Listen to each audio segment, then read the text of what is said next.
الحمد للہ وحدہ والصلاة والسلام علی من لا نبی بعدہ اما بعد فاعوذ باللہ من الشیطان الرجیم بسم اللہ الرحمن الرحیم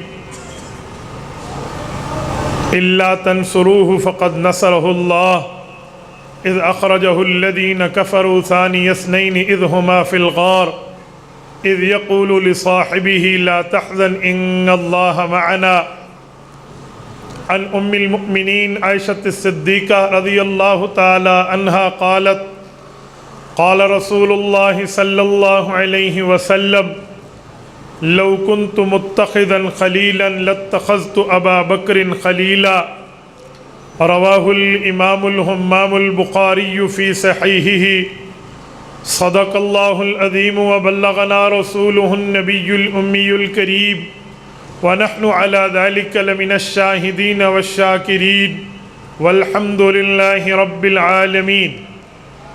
ہے مشکل رات نبی کی ہجرت والی، ساتھی صدیق یار غار ہے، کندھا صدیق تیرا رسول خدا سوار ہے، 3 میل کی چڑھوں گا چڑھائی میرا نبی سے اقرار ہے، رک جاؤ صدیق رک جاؤ یہی ثور غار ہے، سو گئے پیغمبر صدیق کی گود میں، صدیق اللہ کی امانت کا پہرے دار ہے، اے دشمن صدیق دیکھ دیکھ کے جل جا، رویا کر یہ پٹکا لگا، صدیق آج بھی روضہ رسول میں آباد ہے، اسی روضہ رسول میں رہتا عمر جرار ہے، جس کو مانگا نبی نے خدا سے دعا مانگ کر، آیا عمر عمر اسلام کی بہار ہے، عمر کا دشمن پیٹ پیٹ کے مرے گا، یہ ٹولہ ہے دجال کا دونوں جہاں میں خوار ہے مشکل رات نبی کی ہجرت والی، ساتھی صدیق یار غار ہے۔ معزز دوستو، آج 9 جنوری 2024 بروز منگل ہے، اور مرکز اہل سنت والجماعت جامع مسجد کلاں حضرت مولوی احمد صاحب رحمۃ اللہ علیہ ولی میں ڈسٹرکٹ تنظیم اہل سنت والجماعت ڈیرہ اسماعیل خان کی طرف سے میں آپ کی خدمت میں شان ابو بکر صدیق رضی اللہ تعالیٰ عنہ کے حوالے سے چند معروضات پیش کر رہا ہوں۔ میرے دوستو، اللہ تعالیٰ کا کرم ہے، اللہ تعالیٰ نے ہمیں اس سردی کے کڑاکے کی سردی کے وقت میں بھی دین کی چند باتیں سننے کی توفیق عطا فرمائی ہے۔ آج کوئی 9 دن پورے ہو گئے ہیں 2024 کو، کل ملا کر ہم نے سورج کی زیارت کوئی 3 گھنٹے کے لیے کی ہے۔ جب 9 دنوں میں سورج 3 سے 4 گھنٹے ہمیں نظر آئے تو آپ اندازہ لگائیں پھر سردی کا عالم کیا ہوگا۔ ہمارے محلے میں چند بوڑھے بزرگ ہیں، وہ ہمارے سامنے کہا کرتے تھے، پتر تو سا سردی جی ٹھیک ہو نہیں ٹھڈا تھا اساڈے ویلے ہن، آج کل ایسا چاچیاں تو پوچھا سناؤ پتر بچوں پی چنگی ہیں۔ میں نے کہا اب تک ہمیں کہتے تھے ٹھنڈ ہمارے وقت تھی، اب تو سردی نے ریکارڈ توڑ کے رکھ دیے، تو کہتے ہیں بالکل اب آپ کے وقت بھی ٹھنڈک موجود ہے، دعا فرمائیں اللہ تعالی ہماری قبر کو ٹھنڈا فرما دے۔ میرے دوستو، حضرت ابو بکر صدیق رضی اللہ تعالیٰ عنہ اس اعلیٰ درجے کے انسان کا نام ہے جس کو رب کریم نے نبی پاک صلی اللہ علیہ وآلہ وسلم کا صرف ساتھی نہیں بنایا، بلکہ ایک موقع پہ نبی جیسا بنایا ہے، بس فرق یہ ہے حضور پاک کو نبوت دے کر ویسا بنایا ہے، اور ابو بکر صدیق رضی اللہ تعالیٰ عنہ کو ان کی اتباع میں ان کے امتی کی حیثیت سے نبی کا متبع بنایا ہے، اور وہ متبع ایسا ہے کہ اس دھرتی پہ اس جیسے متبع آپ کو نظر نہیں آئیں گے۔ ان کی صفات میں، ان کی کلام میں، ان کے فکر میں، ان کی سوچ میں، ان کی تڑپ میں، دین کے جذبے میں، اور ایسی چیزیں حضرت ابو بکر صدیق رضی اللہ تعالیٰ عنہ کو رب نے میسر فرمائی ہیں جو جملہ صحابہ کرام مل کے بھی اس کا رتبہ نہیں پا سکتے۔ آپ کہیں گے دعویٰ شاید بہت بڑا ہو، لیکن میں اس پہ دلیل رکھتا ہوں۔ وہ حدیث پاک موجود ہے، مشہور آپ نے سنی ہوئی ہے کنز الاموال میں، کہ حضرت ابو بکر صدیق رضی اللہ تعالیٰ عنہ کی غار کی جو 3 راتوں والی نیکیاں تھیں، ان میں ایک رات کی نیکی بھی حضرت عمر رضی اللہ تعالیٰ عنہ کی پوری زندگی کی نیکیوں اس کا مقابلہ نہیں کر سکتی۔ تو جب عمر فاروق رضی اللہ عنہ، جس کے لیے قرآن کریم 22 مقامات پر تقریباً 50 آیات نازل کرتے ہیں، اس شخصیت کی نیکیوں سے بھی بڑھ کے اگر ابو بکر کی نیکی ہو تو پھر اس دھرتی پہ اور کون رہ جاتا ہے جس کی نیکی حضرت ابو بکر صدیق سے بڑھ کے ہوگی؟ میرے دوستو، قرآن کریم حضرت ابو بکر صدیق رضی اللہ تعالیٰ عنہ کو کئی موقعوں پر سلام پیش کرتا ہے۔ کئی مواقع ایسے ہیں جہاں ابو بکر صدیق اگر مال خرچ کرے اللہ تب بھی سلامی دیتے ہیں، اور ابو بکر مال لگائے اور لوگ کہیں ریاکاری کے لیے لگ رہا ہے تو اللہ اس کی صفائی دیتے ہیں کہ بھئی دلوں کے حال تم نہیں جانتے، دل کا حال تمہارا مولا، تمہارا رب، تمہارا خدا جانتا ہے۔ ہم نے ابو بکر کے دل کی تختی کو پڑھ لیا کہ ابو بکر صدیق رضی اللہ تعالیٰ عنہ کو اللہ تعالیٰ نے کیا مقام عطا فرمایا ہے، تو اس کے دل کے اندر جو بات چھپی ہوئی ہوتی ہے رب کریم اس کو بھی باہر فرما دیتے ہیں۔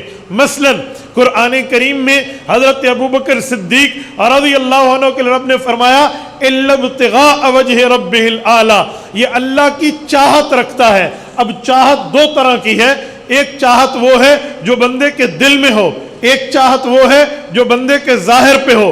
اگر بندے کی ظاہر پہ چاہت ہو تو لوگ کہتے ہیں پتہ نہیں دل سے اس کی چاہت ہے یا نہیں ہے، ریاکاری کر رہا ہو، نمبر بنا رہا ہو، اس طرح کے الزام لگتے ہیں۔ یاد رکھے چاہت میں فرق ہے۔ یہ جو لفظ ہے اِلَّا ابْتِغَاءَ وَجْهِ رَبِّ الْأَعْلَىٰ کہ اپنے دل سے اللہ تعالیٰ کو تلاش کرتا ہے۔ تلاشی کے دو لفظ عربی زبان میں ہیں، ایک لفظ تفتیش، اس کا معنی بھی تلاشی ہے، اور ایک لفظ ابتغاء، اس کا معنی بھی ڈھونڈنا اور تلاشی ہے۔ لیکن تفتیش اور ابتغاء میں فرق ہے۔ تفتیش کہتے ہیں ظاہر کے ڈھونڈنے کو، ابتغاء کہتے ہیں دل سے ڈھونڈنے کو۔ حضرت ابو بکر کے لیے اگر آیت ہوتی اِلَّا تَفْتِيشَ وَجْهِ رَبِّ الْأَعْلَىٰ کہ اپنے اللہ کو چاہتا ہے تو دنیا کہہ سکتی تھی کہ تفتیش ظاہری ڈھونڈنے کو کہتے ہیں۔ تو ابو بکر صدیق رضی اللہ تعالی عنہ کو یہ جو مقام مل رہا ہے، درجہ اور حیثیت مل رہا ہے، تو ابو بکر ظاہر سے اللہ کو چاہتے ہیں۔ رب نے ابتغاء فرمایا، تفتیش نہیں فرمایا، فرمایا اِلَّا ابْتِغَاءَ وَجْهِ رَبِّ الْأَعْلَىٰ۔ جیسے ابو بکر کا ظاہر اللہ کو چاہتا ہے، ایسے ابو بکر کا دل بھی اللہ کی تلاش میں۔ میری بات کا مطلب کہ حضرت ابو بکر صدیق رضی اللہ تعالیٰ عنہ کے معاملے کی صفائی اللہ تعالیٰ قرآن میں دیتے ہیں۔ آؤ میں صدیقی وفاؤں کی چند جھلکیاں آپ کی خدمت میں رکھتا ہوں تاکہ آپ اور ہم اس نتیجے پر پہنچنے میں بڑے آسان طرح پہنچ سکیں کہ ابو بکر صدیق نبی پاک صلی اللہ علیہ وآلہ وسلم کے ساتھ مل کے جو اس دھرتی پہ دین کے کام کی بنیاد رکھنے والے ہیں، اللہ تعالیٰ نے ان کو یہ مقام میں کہاں کہاں مدحت فرمائی ہے، کہاں کہاں تعریف فرمائی ہے، کہاں کہاں اللہ تعالیٰ نے حضرت ابو بکر صدیق رضی اللہ تعالیٰ عنہ کی توصیف اور ثنا خوانی خود اپنے قرآن میں کی ہے۔ آؤ توجہ رکھنا، میں آپ کی خدمت میں چند عنوانات پیش کرنے لگا ہوں۔ میرے دوستو، بعض اوقات آیت ایک ہوتی ہے، اس آیت کا ٹکڑا اٹھائیں تو اس ایک ٹکڑے میں کہیں 5 کہیں 6 کہیں سے زائد مرتبہ اللہ اس ایک آیت کے حصے میں ابو بکر صدیق رضی اللہ تعالیٰ کی بات فرماتے ہیں۔ مثلا یہ میں آپ کی خدمت میں قرآن کریم سورت نمبر 9 سورت توبہ کو پیش کیے دیتا ہوں۔ اس کے آیت نمبر 39 آیت نمبر 39 ایک کم 40 رب کریم نے نبی پاک صلی اللہ علیہ وآلہ وسلم کے ہجرت کی بات فرمائی۔ یہ آیت نمبر 39 نہیں، ساری آیت نمبر 40 نمبر کی آیت ہے۔ اس آیت میں رب کریم فرماتے ہیں اِلَّا تَنْصُرُوهُ فَقَدْ نَصْرَهُ اللَّهُ، اگر تم لوگ نبوت کی مدد نہیں کرو گے تو اس سے کوئی فرق نہیں پڑتا، اللہ نے نبوت کی مدد فرمائی ہے۔ پھر اللہ نے اس کی مثالیں پیش فرمائی۔ پہلی مثال پیش فرمائی اِذْ أَخْرَجَهُ الَّذِينَ كَفَرُوا ثَانِيَ اثْنَيْنِ إِذْ هُمَا فِي الْغَارِ، رب نے اس وقت بھی نبی کی مدد کی ہے جب کفار نے نبی پاک صلی اللہ علیہ وآلہ وسلم کو مکہ مکرمہ سے نکالا اور مکہ مکرمہ سے حضور پاک علیہ السلام باہر تشریف لائے کفار کی شیطنت کی وجہ سے۔ تو ثانی اثنین اذ ہما فی الغار، دو میں سے دوسرے یعنی نبی علیہ السلام غار میں اپنے ساتھی کو کہہ رہے تھے، اذ یقول لصاحبہ، صحابی کو کہہ رہے تھے لا تحزن، تمہیں فکر کرنے کی ضرورت نہیں ہے، ڈونٹ وری،